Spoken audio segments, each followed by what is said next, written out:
Private limited software named एवी और inventory. Basically ये हमारा लॉगिन स्क्रीन होता है, ये मैं दिखा रहा हूँ आपको कि यहाँ पे होता है हमारे क्लाइंट्स जो यूज़र्स जो सॉफ्टवेयर यूज़ करते हैं उनका लोगो होता है, उनकी कंपनी का उनके फर्म का लोगो होता है। यूज़र नेम आ जाता है, उसके बाद उसका पासवर्ड उस यूज़र नेम की, एंड देन साइन इन के बटन पे जैसे ही वो क्लिक करते हैं तो सॉफ्टवेयर डैशबोर्ड वगैरह उनके सामने अपेयर हो जाता है। इस वीडियो में जो चीज़ें हम कवर करेंगे बेसिक नॉर्मल चीज़ें हैं, जैसे कि पीओ ऑर्डर, परचेज़ ऑर्डर, कुछ सेटिंग्स हैं, यूज़र राइट्स वगैरह हैं, लोकेलिटीज़ के हम कुछ चीज़ें टॉपिक्स इस वीडियोस के अंदर कवर करेंगे। सबसे पहले पीओ ऑर्डर के अंदर चल जाता है। पीओ ऑर्डर होता है क्या? परचेज़ में जाना आपने, परचेज़ ऑर्डर कहते हैं हम, पीओ को परचेज़ ऑर्डर बेसिकली कहते हैं। परचेज़ करने से पहले किसी भी आइटम को हम क्या करते हैं, उसका एक ऑर्डर देते हैं। सेल्समैन या बुकर जो भी मार्ट में या स्टोर के अंदर आते हैं उन्हें एक ऑर्डर देते हैं।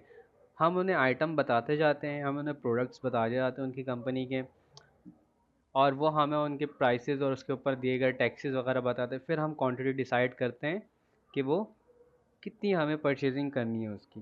तो ये बेसिकली वही मॉड्यूल है, इसमें कोई वेंडर के ऊपर इफेक्ट नहीं पड़ता, इस मॉड्यूल का कोई एक्सपेंसेस वगैरह ऐड नहीं होता, इस मॉड्यूल की वजह से कोई एक्स्ट्रा चार्जेस वगैरह इस मॉड्यूल के आपके ऊपर लेजर पे इफेक्ट नहीं कर रहा होता है। सिंपल क्या होता है ये कि वो ट्रांजेक्शन जो हमने एक स्पेसिफिक ऑर्डर बुकर को दिया है या सेल्समैन को दिया है वो सेव करवाने के लिए अपने सॉफ्टवेयर के अंदर हम इस मॉड्यूल को यूज़ कर रहे होते हैं, परचेज ऑर्डर को यूज़ कर रहे होते हैं।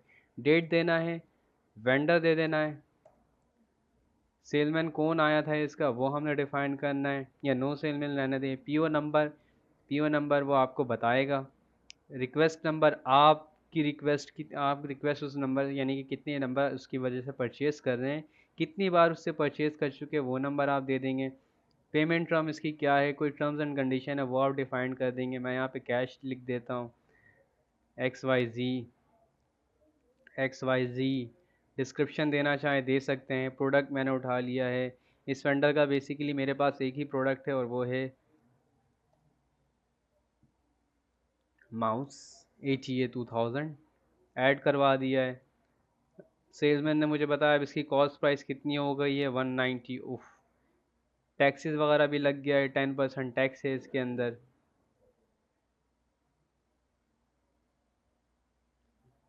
क्वांटिटी अब वो पूछ रहे कितनी क्वांटिटी चाहिए, मैंने कह दिया 120 क्वांटिटी आप मुझे इसकी प्रोवाइड कर दें, यानी कि ये मैंने ऑर्डर दिया 120 क्वांटिटी मुझे चाहिए।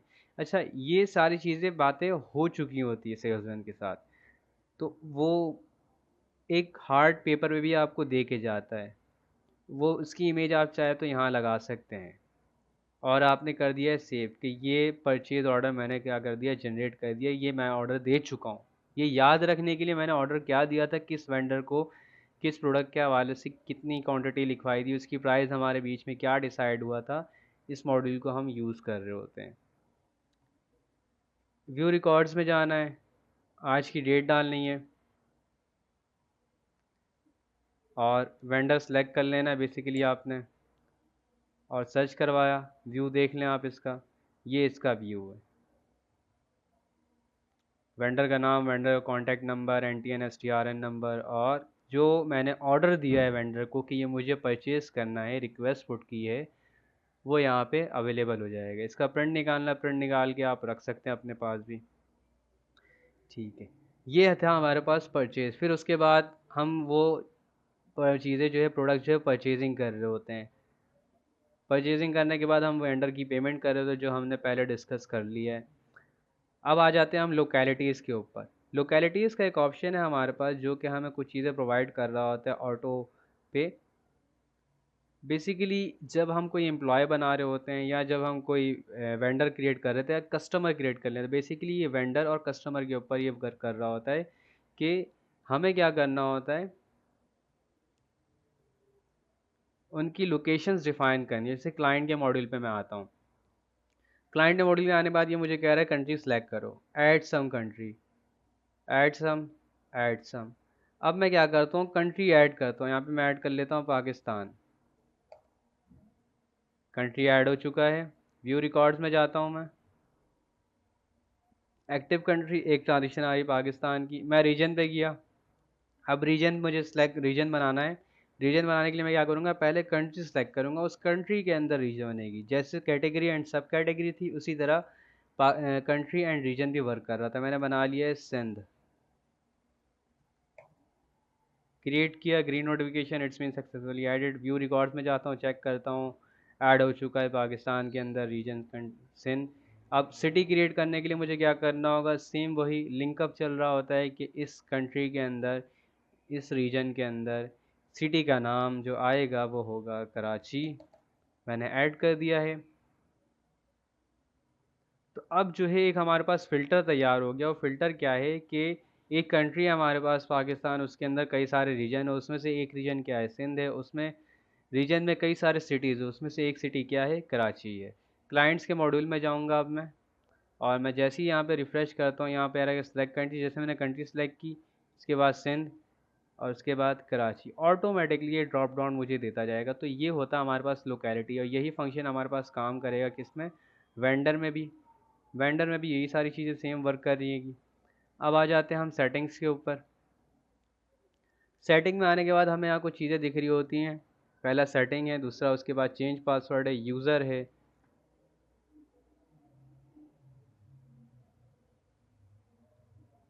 सेटिंग में आने के बाद क्या देख रहे होते हैं हम, सेटिंग में हम यहाँ पे सेट कर सकते हैं डेली एक्सपेंस लिमिट, जो हम सेट करना चाह रहे हैं वो सेट कर सकते हैं। हमारे फर्म का जो लोगो है वो हम यहाँ पे दे सकते हैं। जैसे कि मैंने यहाँ पे गया, इसको मुझे चेंज करना है, मैं यहाँ से जाऊँगा और मैं कोई भी एक लोगो सेलेक्ट कर लूँगा यहाँ पे अपने फाइल में से, डेटाबेस के अंदर से। जैसे मैंने ये एक सिलेक्ट कर लिया है,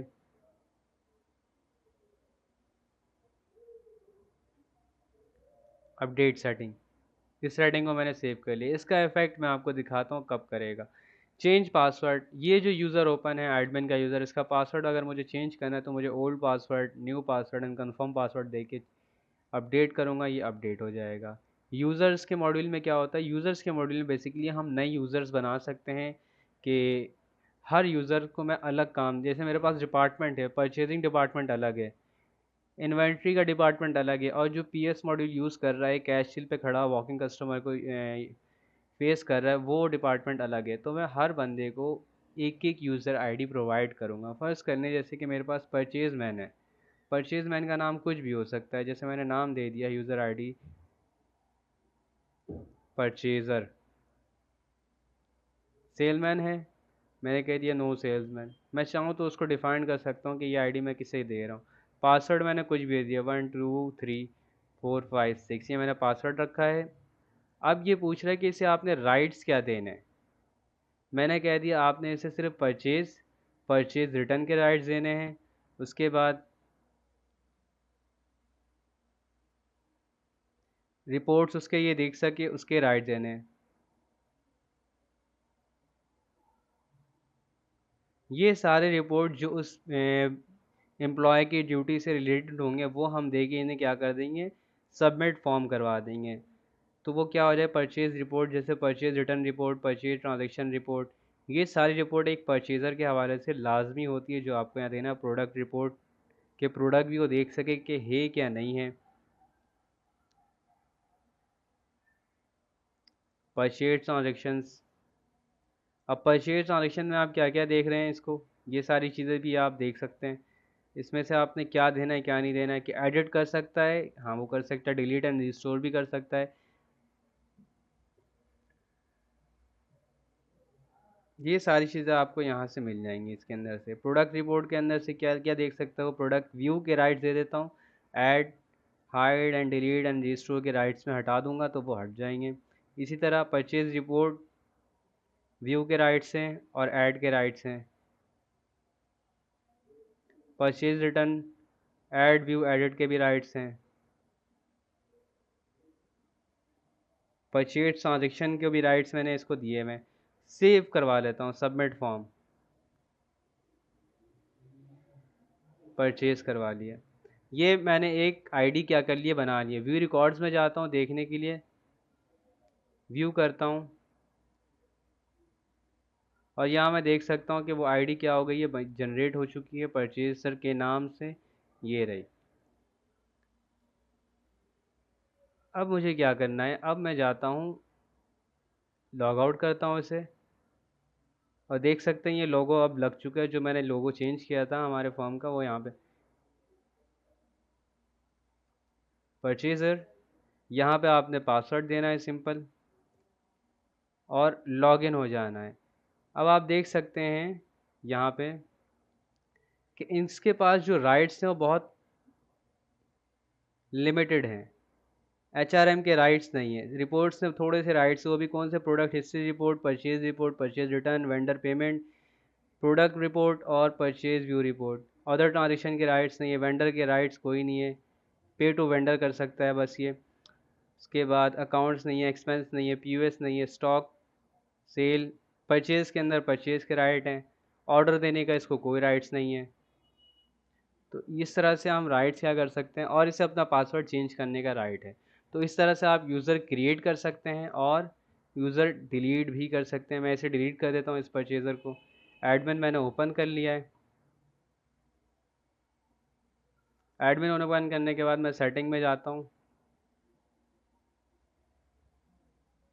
यूज़र्स के अंदर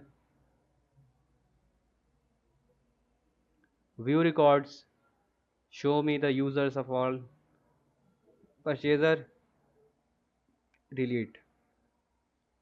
तो अब ये यूज़र हमारे पास से ख़त्म हो चुका है।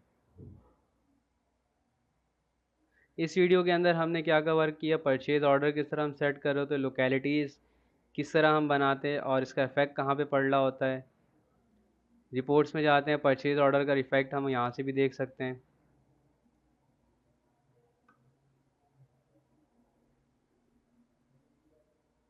वेंडर किसका ऑर्डर हमने जनरेट किया था ये देखना है, और सिंपल यहाँ पे क्लिक करना और ये मुझे बता देगा कि ये मैंने एक वेंडर को ये ऑर्डर पुट किया था और ये आ रहा है यहाँ पे। सिंपल सी चीज़ है। उसके बाद हमने डिस्कस किया था इस वीडियो के अंदर सेटिंग में क्या क्या चेंजिंग कर रहे होते हैं, लोगो फॉर्म का चेंज करना, डेली एक्सपेंस लिमिट सेट करना, पासवर्ड चेंज करना, अपना यूज़र्स क्रिएट करना, डिलीट करना। और ये 2 मॉड्यूल हमने पुराने वीडियोस में डिस्कस की हुई है। अगर आपने वो नहीं देखी है, गो चेक करना वो वीडियो। Thank you.